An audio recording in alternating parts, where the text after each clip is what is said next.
In.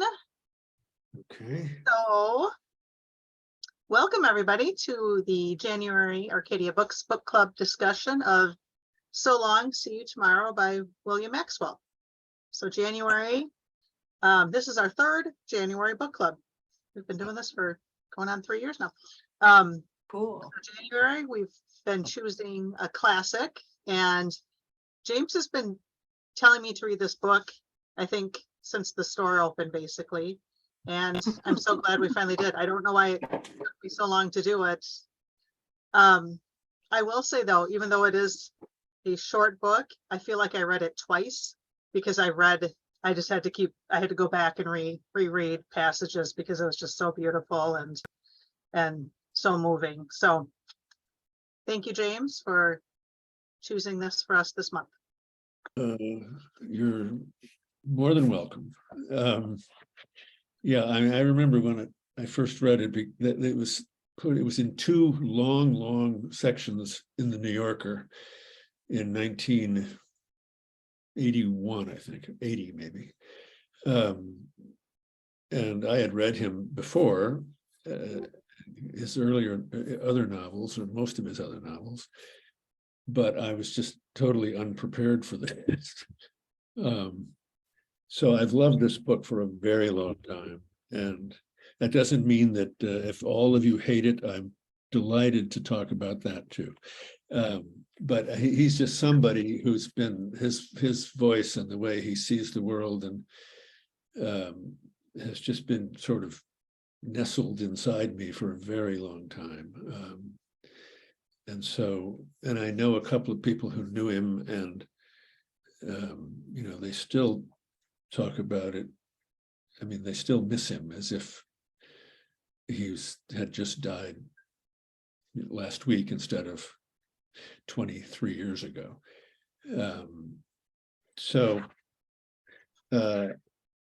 And in this book, he obliquely, the book is obliquely about his loss when he was a young man. When he was 10, his mother died in the influenza in 1918, and that event sort of shaped his life in a way, and it certainly shaped his writing life. But the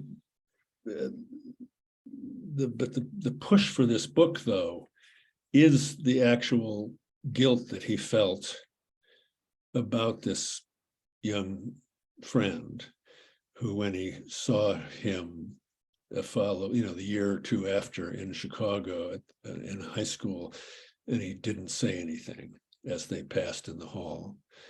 And I mean, he's I think it must have been in the Paris Review interview with Maxwell in the 80s. He said that thought came to him one day, and he was the sense of feeling he thought of the boy, and he thought, and this was 50 years later, 55 years later, and he was astonished at the pang of guilt he still felt. And so, like any writer, he thought, well, I should start exploring that and trying to figure out why I feel like that still after all this time.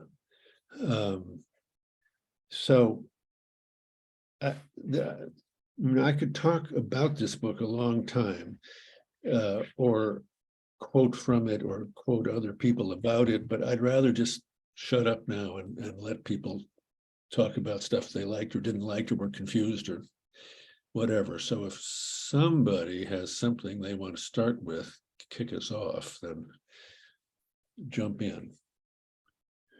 I liked this book so much. I mean, I didn't know who William Maxwell was. I was not familiar with him. And I was this doesn't sound very intelligent.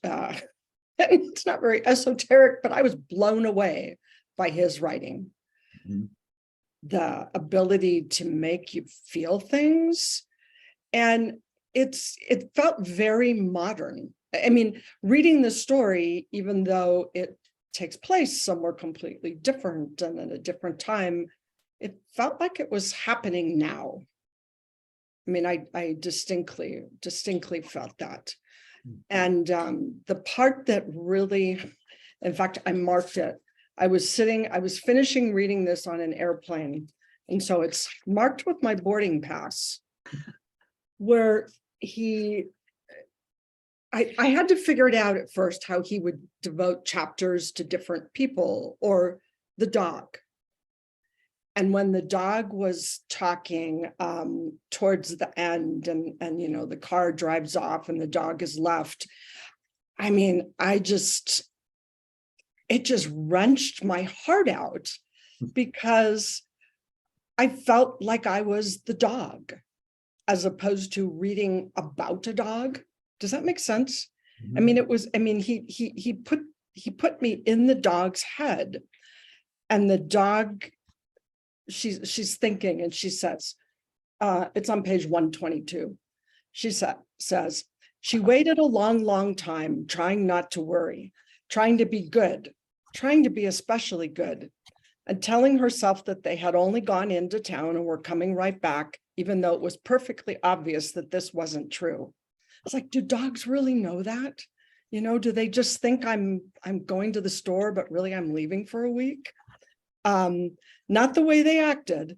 Eventually, in spite of her, the howls broke out. Sitting on her haunches with her muzzle raised to the night sky, she howled and howled. And it wasn't just the dog howling. It was all the dogs she was descended from, clear back to some wolf or other. That just completely stopped me in my tracks. And it was kind of a moment where I went, I have to read more of this guy's work. Yeah, he's worth reading. Well, and just about that that paragraph is, you know, a lot of people have talk about the dog when they talk about the book, and some people, I'll tell you a story about the dog later, but what I love about that, well, I love many things about that paragraph because it's so startling and it is so personal, but that last sentence where he sort of does what Thornton Wilder does in Our Town over and over, will take something very specific and just by using a simple sentence or two, just bring it up into the whole world. You know, and what, you know, Maxwell says, and it wasn't just the dog howling, it was all the dogs she was descended from, clear back to some wolf or other. See, I am like Maxwell. I cry all the time. He was a famous crier, and it's it never means anything, but it's a little startling when it happens. It paints the picture. You know, I envisioned some modern artist's rendering of a dog, but this line of dogs, like this piece of art on the wall with just dog after dog after dog, all with their heads lifted to the sky. Well, and if you've never seen Goya's painting, The Dog, you should look it up, because even though the dog is not howling in Goya's painting, it's the same feeling. Oh, okay. It's an extraordinary, it's one of my favorite paintings. It's certainly my favorite painting of his, and it's probably one of my favorite paintings, full stop. But okay, other people want to jump in, pro, con, indifferent? Yes, Allison. Oop, are you muted? I believe. I had to unmute myself. Just as Mary Pat was talking about the dog, our cats ran around our coffee table and almost knocked the laptop off, saying, "Don't forget about us." What about cats? Hey, what about cats?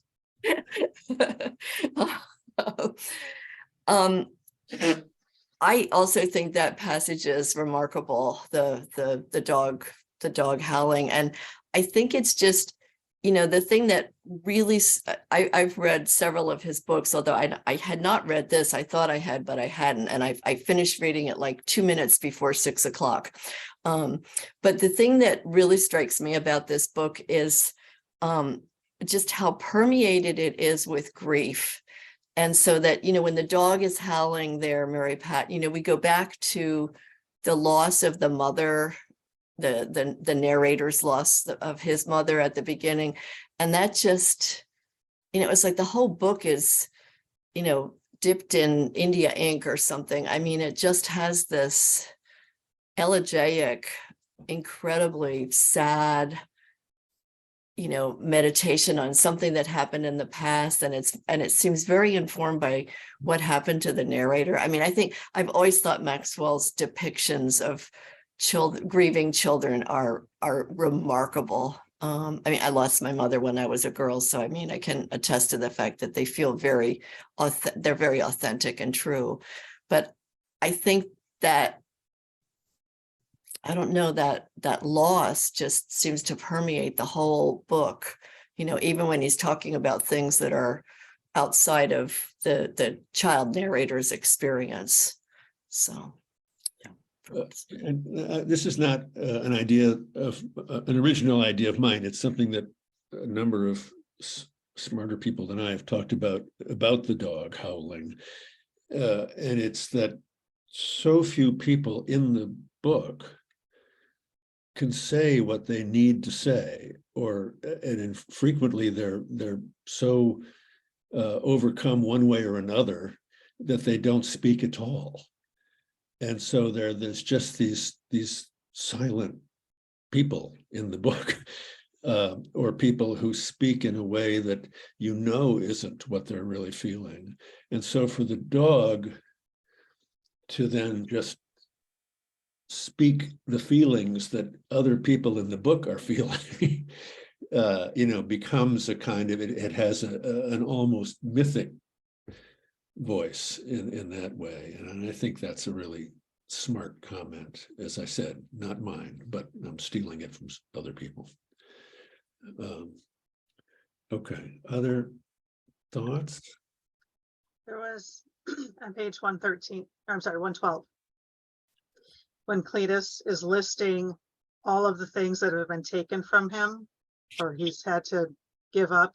I read that and I had to stop. I had to put it down. That was just so moving to me and just so heartbreaking that, the children, the impact of all this on these children was just never thought out really. They were just pushed aside and because they were children, thought they were either didn't know, the mother didn't think if she didn't say Clarence's name that Cletus wouldn't hear his name through the floor vent and know exactly what she was talking about. Just that these poor children are just kind of left on their own, but that everything that's taken from him, just the simplest things, and you just feel all of it. You could smell everything he was talking about and hear everything he was talking about. And I literally just had to put it down because it was too much for me at that moment. But but when James and I were talking earlier, the dog came up then too. The dog is, you don't expect that the dog is going to be this moving, emotional character, even as a dog lover myself, but that dog saw everything and knew everything and really cut to the heart of what was happening to his people. Let me just piggyback on that, Nancy, that all the things that he loses in that moment in the book, he'd already, and I think this is one of Maxwell's wonderful quiet strengths as a writer. He'd set that up, I think in maybe chapter 5 or chapter 6, where Cletus, the dog, Cletus and the dog go home, and Cletus stops, and the horse loves him, and he gives the horse a carrot, and then he goes into the kitchen and he just observes the kitchen, and he just notices everything in the kitchen. And you already know that this is all going to be taken away. It's going to be taken away. He doesn't know it's going to be taken away. And it's just, I just love that. So that when he acknowledges it later in the book, it has an even deeper meaning because it's already in, it's alive in your head because you've experienced it for him in a way. Well, maybe I should bring up this thing about the dog that I had just reread an essay and I thought, oh my God, I totally forgot about that. When the book was going to be published in the 2 issues of the magazine, Maxwell's editor, at that point he had retired from active editing at the New Yorker, and his editor was Roger Angell, the famous writer himself, and the son of Catherine Angell, who was the original fiction editor of the New Yorker. He and many other people at the New Yorker wanted Maxwell to ditch the dog. He wanted the dog out of the book. And it was quite late in the process. Let me see if I can find this quickly. I had it marked somewhere. Where did it go?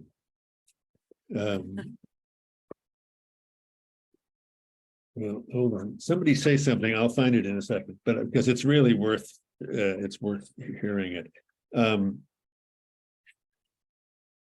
Anybody else? Yeah, go ahead. Talk to someone. Talk. May I just add on something to what Nancy was saying about how he lists what he misses, the things that he smells. It just kind of dawned on me that, I mean, Maxwell is describing a home. He's not describing a house. He's describing a home. And my husband and I were gone for a week. And so when we came home, and this happens every time, the dog's been gone. We haven't been in the house for a week. And I walk back in the house and it doesn't smell like my house. It smells, it's because there's been no life in it. And then after a day, once we start living in our house again and eating and just, just living, then the house gets its smell back. And I don't think I've ever thought of it this way, but that's what Cletus was describing. All those things that make a house a home that were taken away from him. Yeah, that's good. Yeah, true. Okay, but this is really, because this is a very interesting aspect of writing and dealing with an editor, because people have strong opinions, and you have to either you have to honor their opinions, but at some point you may have to say, well, I'm sorry, but that's so. Let me just read this paragraph to you. From the very start, the dog caused the book's first readers trouble. In an obituary piece on Maxwell in the New York Times, Daniel Menaker remembers that Maxwell's editor at the New Yorker, Roger Angell, quote, and others of us in the department thought the dog was a mistake. One hears here the confidence of a collective taste. Menaker goes on to observe that Roger Angell encouraged Maxwell, quote, to put the thinking dog to sleep, close quote. Note the lighthearted tone. But Maxwell wasn't having any of it, the lightheartedness or the objections. In a letter to Angell, now stored, blah, blah, blah. And so here's Maxwell refused to back down. I'm sorry, Sean, that's William Sean, then was the editor, the famous editor of the New Yorker.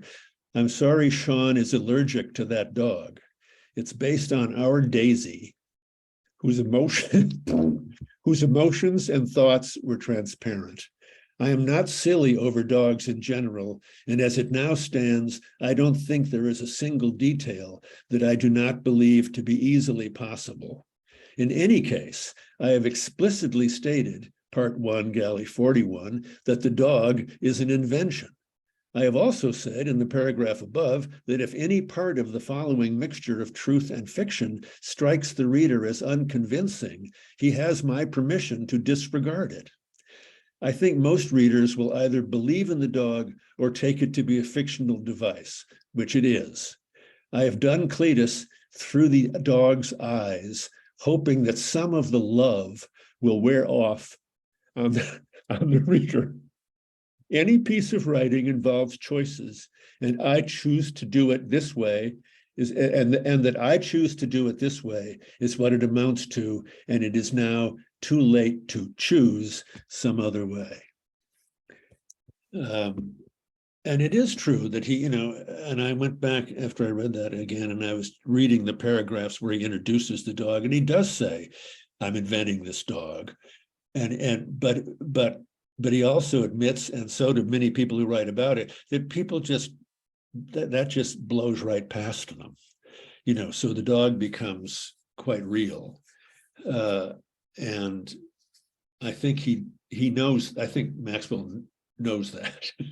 And knew it clearly, so that but it is startling, because then you try to imagine the book without the dog, and how much richer the book is because of the dog. And it's if Roger Angell and William Shawn had won, then he would have had to rethink so much about the storytelling of the second half of the book. Anyway, just thought that was something that needed sharing. Was that from the Paris Review interview, what you just read? No. Oh, okay. No, it's from a letter that Maxwell wrote to. In my house, Allison, in the sort of the oldest part of my libraries in my house in Chicago, I have, I think, 2.5 full shelves of New Yorker stuff, things from over the course of the whole history of the magazine. But this, if you get obsessed with Maxwell, this book's a little hard to find at any reasonable price. But we used to sell it at the store, but we can't get it cheaply enough now. But it's 3 wonderful writers, Charles Baxter, Michael Collier, and Edward Hirsch, who were all friends of Maxwell, put together this book. It's called A William Maxwell Portrait. And it has some of their memoirs and their stories, and they each write an essay. Alice Munro has a phenomenal essay in it. Donna Tartt has a great essay in it. Shirley Hazard has an essay in it. I mean, it's really a remarkable book. But it is hard to find now. It's kind of drifted out of print.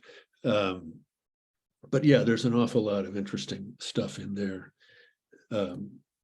And the letters that all these people wrote are, there are three books of Maxwell's letters to 3 of his writers that are all really fascinating. But they all wrote letters constantly. I have at the store, sometime you should just go to the letter section and take the volume about Harold Ross, the original, owner or creator of the New Yorker. His letters are just unbelievably interesting. So, I mean, just sit down someplace in the store and read 10 pages of it. It just blow you away. It's fascinating. But I'm a sort of a geek about letters. Everybody who has worked at Arcadia has said to me, "Why do we have this little section of letters?" And I'll say, "Because I like them." I don't know. I mean, because they're, I don't know what else to say. It's, it's a half thing. Who cares? It's 12 books. Shut up. Just kidding. James, I love letters. I mean, I think I might be one of the last women in America writing letters still to people, but I love letters. Yeah, and I will look for that book. I actually know that book you mentioned, and it's lost in my house somewhere in all the books. Yeah. So tried to find it last night. Yeah. I still write letters, Allison. Maybe we should write to one another. Write to one another. That's right. Yeah, I write them every now and then, but it is a shock when you get one. You think, what is that? Oh, it's a letter. Right. That's right. Okay. I have a box in my basement of all the letters I got when I was a young man. I haven't looked at it since I was a young man. That would be pretty terrifying at this point, I think. Other thoughts, things that people want? Yeah, Larry. Okay, I hate to be a contrarian here, but James, I come up with a 6-word book review for you, and it is made me appreciate Blue Flower more. No way. Now, I No. have to give a caveat with my negative reaction to the book. I read most of the book when I was stranded at the Atlanta airport for 13 hours, and that probably colored my negative reaction to the book. Oh, I But don't believe that for a second. I did not like any of the characters. The dog was probably the best character, but honestly, I'm a cat person, so I didn't have the sympathy that you dog people have. I just kept feeling like everybody in this book just needs a good therapist to get these people to say what they're thinking. And I just felt like every character was in a downward spiral. And I thought by the end, somebody would come out of it. And it just didn't work for me. However, I do want to share the one passage that I underlined that I did like, and that was on page 27. And it said, what we, or at any rate, what I, refer to confidently as memory, meaning a moment, a scene, a fact that has been subjected to a fixative and thereby rescued from oblivion, is really a form of storytelling that goes on continually in the mind and often changes with the telling. I thought that was a brilliant sentence, but for me, the storytelling, I just didn't work for me. I'm sympathetic to the topic of grief. I lost my father when I was 17, but I just didn't feel the sympathy and empathy that I usually do for characters. So did anybody else react the way I did?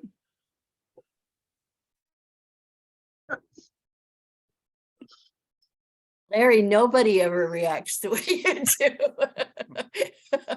Ever since you came back from outer space, Larry, you've been different. Well, no, but I usually love the books that we read here. It just didn't work for me. But your comment about therapy, I just want to remind you that this was 1922 in Lincoln, Illinois. No one had heard of therapy, and in fact, the world had mostly not heard of therapy. Right, but there were people at that time period in small towns that were kind to each other and looked out for each other.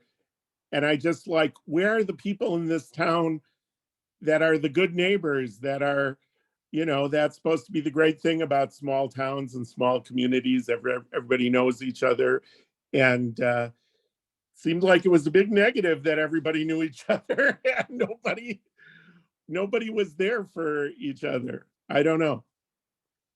Oh, Larry. Yeah, I don't think that's true, but I'll let other people talk to that. That's okay. Yeah, this is the counterpoint, Larry, a little bit, the other half of the Waukesha contingency. And Allison, I have to go back to what you were saying, because I just finished it, at 6 o'clock, and I'm getting that last page yet. And Dad doesn't even begin to describe it all, does it? Just a huge amount of grief. And frankly, I could just cry this next hour thinking about the book. But going back to what you were saying, Larry, look at how the book starts out. These two men have such a strong bond, the two neighbors, right? I mean, they became like brothers to one another. And then, one of them began to notice, the other's wife, plus he wasn't satisfied in his marriage, but their bond was so thick for one another, and they helped each other. They would, it's like they could read each other's minds until they couldn't because of what was transpiring. I really enjoyed the book, and here I thought, oh, it's a skinny little read. I'll just use this in. Well, no, there's so much to it, isn't it? And that's why I'm finished. I can only read it in bits and pieces because I had to think a lot along the way, despite kind of an easier read that it really wasn't because of all emotion. Well, I'm very good at Jake. you going to say something, Larry? Oh, well, I was just going to, let me just piggyback on that for 1 second. I think it was the friendship between the two men and how richly it was drawn, and how sparely but richly. And that's what made the thing such a tragedy, was, when you fall in love with your best friend's wife, that's about as lonely as it gets. And that's about it makes you very quiet. So yeah, I think that that's a really, it's a valid point.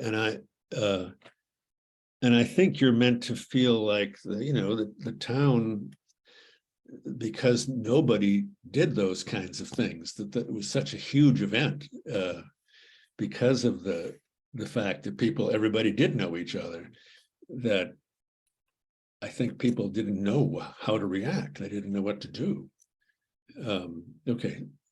Other comments? Yeah, about the small town, my grandparents were farmers in that area of Illinois, and the way he described all of the people, that's the way they just don't talk. There's just no talking. It's a culture almost among the farming community there, and they're very helpful. Like the friendship between the two men, and I think when that break happened, it's like they don't know what to do, because they are so connected without saying anything, and the dogs speak more than the people do a lot of times in farm families. They really do, and I think he hit that on the nail. But I thought that I was wondering if the story of the friendship between the two farmers was mirrored in his friendship with the son, in that he as the narrator felt horrible about not speaking to this boy when he saw him in school, and then he was showing that the horror of how he felt about how the farmer felt when he basically did this to his best friend or whatever. And I thought that there was maybe kind of a mirroring going on there in the emotional part of it. Yeah, I do think he does mirror lots of things in the book. Yeah, I think that's true. And the boys' friendship is an odd, kind of accidental friendship. It seems very sweet, and very a kind of a relief to each of them, but we would not describe it nowadays as an intimate friendship or a close friendship, but it just it's and then one of the other odd things is the open roof of the house, and in that section where Larry was reading from, just above it is that beautiful passage where he says, I can see in my mind's eye, the snow falling through the open roof. And then he immediately says, although that may not have happened, because somewhere in a long lost, there's a picture of the snow falling through the roof. And I don't know whether that's what I'm remembering, whether I'm actually remembering the snow through the roof. That whole page about the way memory works and the elusiveness of memory, and the way that every time as we all know now from the brain research, when you tell a story from your memory, it changes in some way.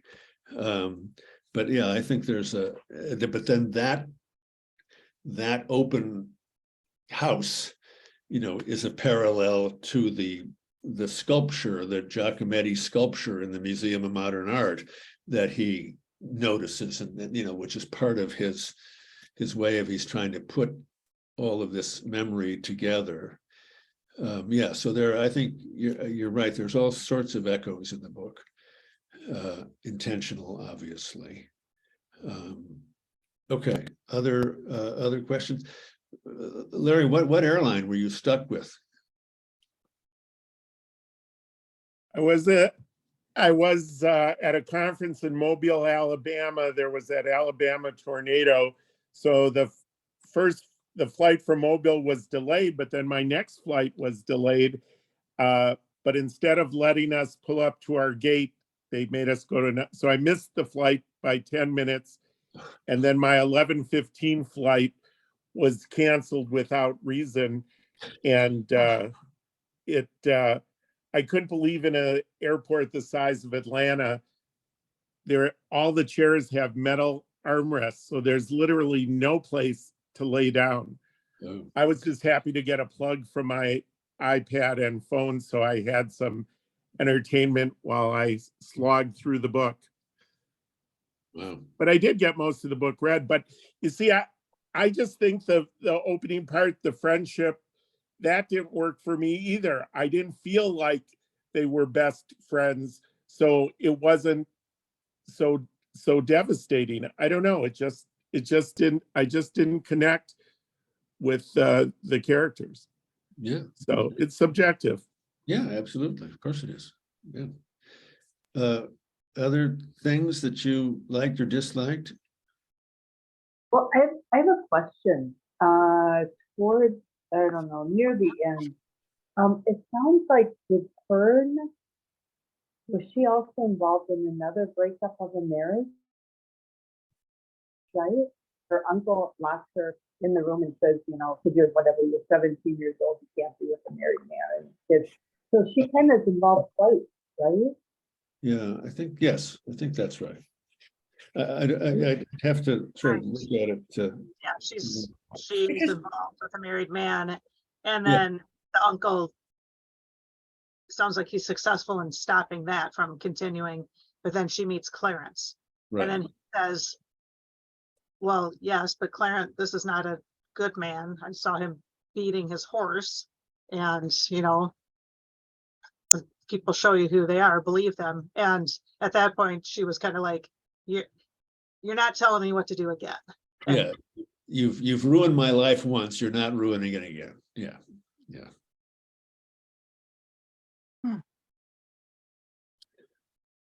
so Fern had some bad judgment. Yeah. As most of us have at some point or another. Yes.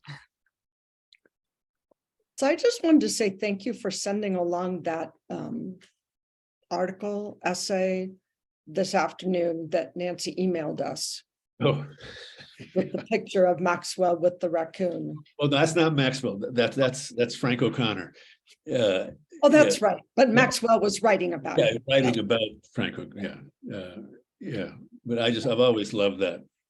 Yeah, his writing is beautiful. Yeah. Although, Larry, I will give you that I had a little bit of a hard time. I was able to suspend that disbelief, I guess. I don't think Maxwell proved to me either that the two boys were best friends. I mean, they kind of seemed more acquaintance-ish, if you would have, tried to pin me down. The boys or the fathers, the men? The boys. Oh yeah, no, I don't think he's intending you to think the boys were close friends. I think you're intended to think they didn't know each other all that well. Yeah. So then he was just walking around feeling guilty all these years for somebody who really wasn't. Yeah, because I would argue that that's a kind of failure of empathy. In other words, if you know someone has had something horrible happen to them, and they know that you know, and you see them and you choose to say nothing to them, I would argue that the person who chooses to say nothing knows that they've failed in an empathetic gesture that they should have done. They should have acknowledged it in some way. And I think that's why he keeps coming back to that in the book, the 2 or 3 times where he says, what if I could find him, and I would say this, but I don't even know if he would want to hear it or need to hear it, or, you know, I don't know what's happened to him. And that's why, you know, the end of the book is about, I wonder if he did, you know, work through these horrible events and find a way that he and his mother found a way to have a life that free from you know, the kind of the sort of suffocating pain that caused them to move out of that town immediately, a town where they'd been. And a lot of people have also written about the very last sentence of the book, in which he uses the word undestroyed, which is, it's almost like Shakespeare, you know, coining a phrase because he needs an exact idea at an exact moment, you know. And so you read that, whether all that finally began to seem less real, more like something he dreamed, so that instead of being stuck there, he could go on and by the grace of God lead his own life undestroyed by what was not his doing. And I don't, you know, can we be undestroyed? You know, it's such an unusual usage that it kind of jumps at you. But I mean, the word destroyed is so powerful, and it feels right. And now, but he's hoping that somehow it's not so much that you can, you know, go back and none of this happened. That's not. He's trying to say his life was destroyed, but has he spent enough time and done whatever he needed to be able to live in some reasonable way? So it's yeah, but I think that's what I would say about that, Mary Pat. I don't think he would, if Maxwell were still around, I don't think he would say that he didn't expect you to think of them as close friends. And I would argue, frankly, that makes the lack of empathy more profound and more noticeable, because, you know, with your really close friends, you sort of naturally usually feel a sense of empathy. But that's, one could argue, is the easy part of empathy. Whereas for, you know, when you know something about someone who you know a little, you know, can you find within yourself the depth of feeling that allows you to want to reach out to them? That's just my own opinion of what it is. You know, who knows if that's right. It also seems like, I mean, that his inability to say anything kind of carries forward into his adult life, that locked upness and inexpressiveness of that community that they were all living in a way. And I think that line that you quoted at the end, James, when I read that, it took me back on page 22. He quotes, or he refers to Arcadia Books, and he said, life being in itself and forever shipwreck. And that just, I mean, it's such an amazing quote. I want to find the source of that. That's, you know, it's like, wow, life is a shipwreck. You know, haven't we all felt that way at times? But I felt like this end passage really referred back to that. You know, it really resonated back for me, you know, Yeah. in the shipwreck this guy's life might have turned out to be. Right. Other thoughts? I loved the book, and I also loved the passage that Larry loved. So that's interesting. That was the passage that whole false memory really struck me. But the concept of destroyed, a life destroyed, came up so many times in the book, so painfully. I'm thinking about Lloyd and Marie had 4 children, I believe. They had 2 girls that went to live with their mother. And he said, I'm going to keep the boys. And he did. and him standing there trying to give them their bath in the kitchen. Oh. And those I mean, Cletus, yes, destroyed by what happened, but those two little boys destroyed. The two little girls couldn't even look at their father. It was just a series of adults behaving very badly. You know, Lloyd acting on an impulse he should not have acted on. Fern likewise. And Marie taking the children away, and the two little boys. That scene of the father giving them the bath in the kitchen, to me, was as dark as the book got. And then it all was preceded by the narrator describing the loss of his mother and him having to pace with his father past the grandfather clock and support and hold up his father when he's a 10-year-old boy, you know, destroyed. So I found it an extremely powerful book. I've read Maxwell's book on the pandemic, the Came Like Swallows. Also a super powerful book. And you can see how the loss of Maxwell's mother impacted him. My father lost his mother at age 10, and his whole life. You could see that there was some destruction that had happened with the loss of the things that the children have to suffer, not to mention the dog, but the things that children suffer in this book are unforgettable. And Maxwell is just a masterful writer. That's all I'd have to say. Okay. Yeah. Other thoughts from anyone?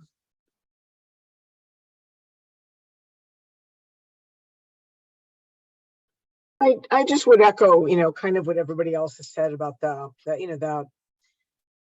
thoughts about memory. You know, if you talk to people later that have either siblings or people that have been at the same thing, and the ways different people have different memories. And again, the more you think about it, the more you go over it, how things change.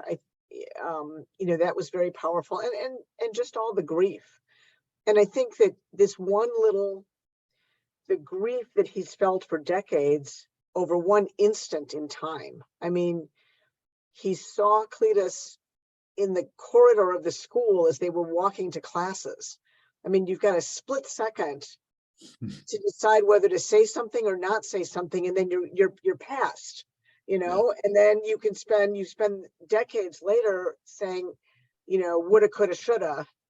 But in that second, you just were, you know, you didn't make a decision fast enough, or you made the wrong decision too fast, or whatever it was. I too thought the book was very, very powerful, and I loved the writing style. He just has, there's so much in 135 pages. It's just, there's so much in there to think about, and you know, it's one that I know I'm going to read again. Yeah, well, and it's interesting, you know, to go on and how the last paragraph starts, apropos of what you just said, Diane, because he says there's a limit, surely, to what one can demand of one's adolescent self. And to go on feeling guilty about something that happened so long ago is hardly reasonable. I do feel guilty, even so, a little, and always will, perhaps, whenever I think about him. But then it's, you know, but then the big pivot and then he does what is a typical Maxwellian, he turns it into the other person's story, you know, so that the great weight of that last paragraph is not about the narrator, it's about Cletus and about him wondering what happened to him, you know. And it's not wondering what happened to him because I didn't say hello to him. It's wondering what happened to him. You know, it's, you know, you're right. We're right back into the land of Julian Barnes's The Sense of an Ending, and, you know, other kinds of books where you're, you know, you're kind of imagining somebody's life, and then you discover something else about them that's, you know, that negates that, or makes it better. Yeah, it's very, you know, there's just a lot a lot to think about, and whether you respond to the characters or not is, that's obviously the job of a book, is to persuade you to not, you don't have to like the characters, it's like plenty of plays I've directed. You don't like the characters necessarily, but you're drawn to them and you learn from them in some way, good or bad. But so that's what I guess I feel about the book as a sort of summation, is that yes, the world has changed, and he even tells us, the narrator tells us, that he went through therapy later in his life, which has helped him to sort of manage his own path. But that, many people don't have the luxury of help from outside. And when they do something that takes them completely by surprise, I mean, if you just think about the physical behavior of the two men, the two farmers, and how little by little the one who's cheating with the other's wife tries to pull himself away so that he's no longer naturally physically relaxed with his friend, and then he stops speaking basically around the two of them, and so that everybody knows, so that the husband says, what the fuck's going on? Something's going on. And I don't think he thinks that the man's in love with his wife. He's just thinking, what did I do that caused you to pull away from me? And I just think those kinds of feelings are so universal, not the event, not the action of the thing itself, but just the depth of feeling, and that it prevents you from acting in ways that you would choose to act if you were thinking of yourself in your best self. It's just, it's very potent stuff. Okay. Any last thoughts? Did anybody look up on the internet Giacometti's at Sculpture Palace at 4 a.m.? You should do that too. Look up Goya's the dog, apropos of Mary Pat's comment, and look up the Giacometti sculpture that's in the Museum of Modern Art, the Palace at 4 a.m. It's kind of, there's one version of this book where the cover has a boy walking on the sort of on the outline of a house. Yeah, there it is. And thank you. And that if you, Where is it? That was the original hardbound copy, which Nancy gave to me because mine had disappeared. That was very sweet of her. But that's an intentional echo of the Giacometti sculpture, which is, prominently in the book. Okay. Other than hoping that Larry will now turn off his computer and pick up the blue flower and relish it, I have nothing more to say to anyone. And Nancy, you can take over. Okay, but I'll put in a plug for another book that's, I believe it's coming out tomorrow, in theory.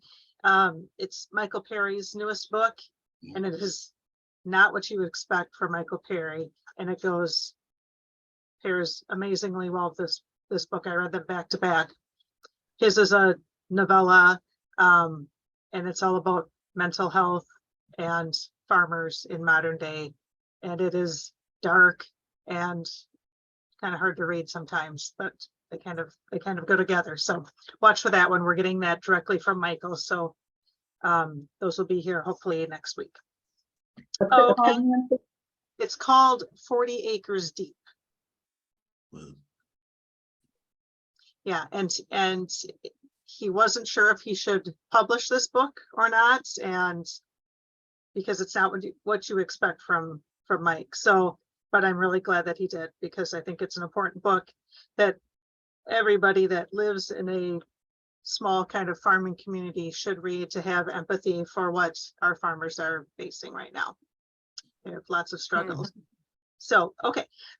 So next month, we are going to meet on February 15th at 6 o'clock, and we're going to discuss Allegra Goodman's newest book called Sam. So this one also has a young character, focuses on Sam, who starts out at 7, and does she get up to be about 19 or so, James? Yeah, 20, maybe 20, I think, at the end, yeah. Okay, so a young character starts out with lots of strikes against her through no fault of her own, kind of like Cletus or some other characters we've read. And actually, James, why don't you talk about it, because you've read it and I have not yet read it. I just finished it last night. Yeah, well, I love Allegra Goodman, and you know, the year the store opened, her book, The Cookbook Collector, was probably my favorite book of the year. And it was our very first book club selection. That's right. That's right. When we were doing them in store. Yes, yes. What a disaster. There's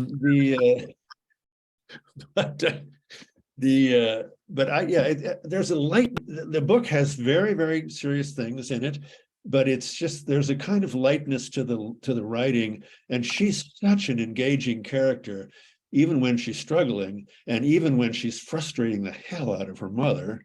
That it's just great, you know. And I started looking around for reviews today, and Ron Charles, the Washington Post head of the Washington Post fiction group, who's one of my favorite critics, actually started his review with some of the lines of one of my very favorite poems in the world, and I've put it in the newsletter before, but this is how he starts his review. In The Writer, one of my favorite Richard Wilbur poems, the speaker pauses on the stairs and listens to his daughter working in her room. Young as she is, the stuff of her life is a great cargo, and some of it heavy. I wish her a lucky passage. And that's exactly the feeling. I wish he hadn't done that, because I would have taken that idea. I shouldn't have shared it, because it is what you wish for this girl, is that somehow or other she'll navigate all of the odd complications of her life, and her very smart brother, and her very, very earnest mom, and her somewhat flighty father. But you know, it's a really interesting book. You know, it sort of wavers on the edge of a, you know, in other words, this is a good book for late teenagers to read, but it's a fabulous book. As the woman at the bookstore here in California where I bought it said, "Do you have daughters?" And I said, "Well, I have stepdaughters, but they're, you know, 50. She said, "Oh, you'll love this book." I said, okay. But it's, and I did. Turned out I did. So I think it'll be well worth your time, and it reads quickly, and she's just a very compelling, frustrating character, which I love. You know, I mean, she's very much, you know, and it sort of effortlessly moves through time. You know, and you never feel like it's Allegra Goodman straining to get the movement of time. It's just something will happen and you'll realize, oh, another year's passed. Huh. And it's just, you know, it's just really, really, it's great. And the mom in it, I just love the mom in it. She's just wants so much for her daughter.